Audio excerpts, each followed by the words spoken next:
So I am here today to talk about the Bye Buddy read for May, which was The Giddy Death of the Gays and the Strange Demise of the Straights by Redfern John Barrett.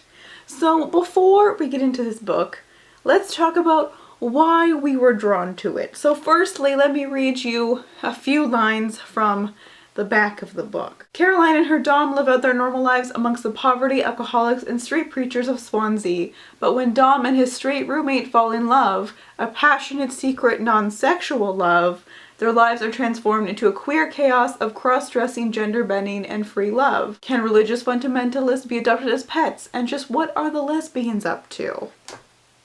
So, me. Also, we need to talk about the author for a second. Here is the first line from the bio. Redfern is a polyamorous pagan giant with a PhD in queer literature. We need more people like Redfern John Barrett in the world. The main thing that I liked about this book was that it was refreshing in several different ways. So let's talk about that. Firstly, as you may have surmised, this book deals with polyamory and how there are many different compilations of partnerships that can occur within polyamory and how there's many different types of love. And I love that because it makes me continually think about and challenge my own relationships and how I think about love. And so, you know, I love that. Also just like representation, like how many, like when is that ever a thing in novels? You know? Another thing is that because this book is written in 2015, it's also very topical and it discusses like current issues. One of those being the rise of Islamophobia, in this case specifically in like Swansea, the United Kingdom, but also all throughout the Western world. And I just really like that that was covered as a central issue in the book, you know, including the rise of fascism and how that related to, you know, like the queers as well, along with the rise of Islamophobia, brings me into a slightly wider discussion on like diversity and representation. Because for instance, in this book, one of the main characters is a woman named Caroline, and I really felt like her representation, you know, when she's talking about what it's like to experience harassment and being followed home and like heckled and catcalled, and how people's perspectives of you change when you tell people that you work as a bartender, and like just all this kind of stuff. I just felt like it was a really true and accurate representation, and I really appreciated that. And I think this comes from a discussion that I know Jen Campbell has a lot on her channel when she talks about representation and diversity, and how just because an author doesn't come from a specific marginalized group or doesn't experience oppression in a specific way, that's no excuse to just not include it in your stories. And obviously there can be issues with co-opting and objectifying people in those positions, but this is just an example that, you know, it can be done really well, and it can be done respectfully, accurately, truthfully. So now let's talk about how this book is told and constructed. So it's told from 4 narratives. The first is Caroline, who we talked about. She is in a relationship with Dom, and then Dom moves in with a new roommate. That roommate is Richard. Those are the ones that fall into a romantic love. Those aren't the terms used, but that's kind of how I understood it as. And then there is Rudy, who was Richard's former roommate. And so this book is a very, I would say it's like an intense character study. There is a lot of telling in terms of you're very immersed into the characters' thought processes with all the different things that are going on.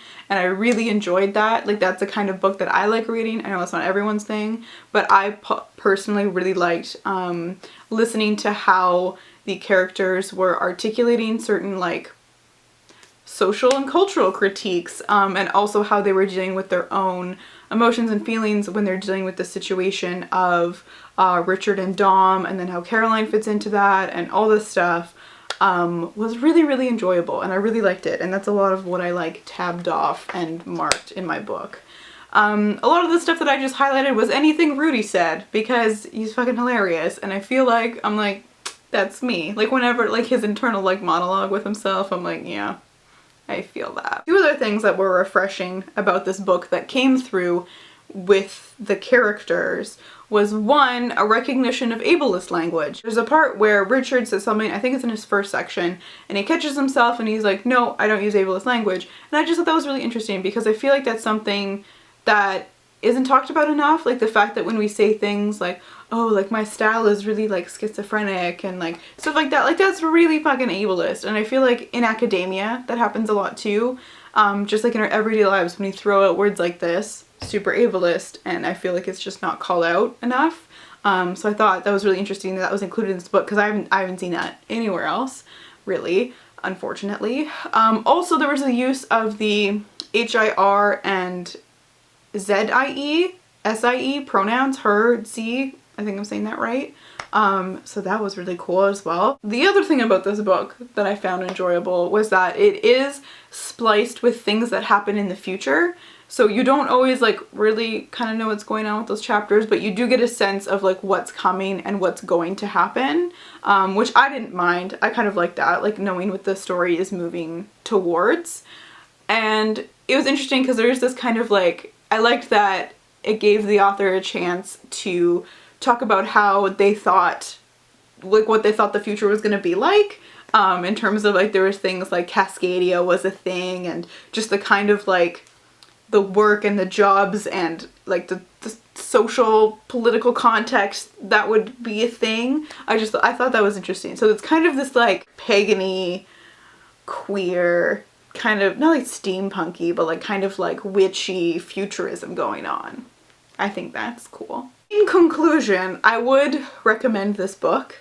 I don't feel like I really did it fully justice, but maybe I like tantalized you a little bit. And the book that we are doing for June's by Buddy Read is Out of Order by Casey Lawrence, which is a YA crime things. I will link it below so you can read an actual description.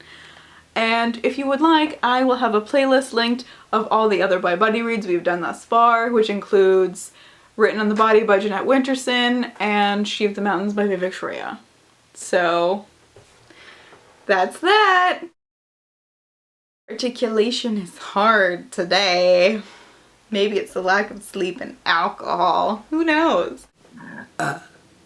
Ooh, that's the chicken nuggets I had for breakfast.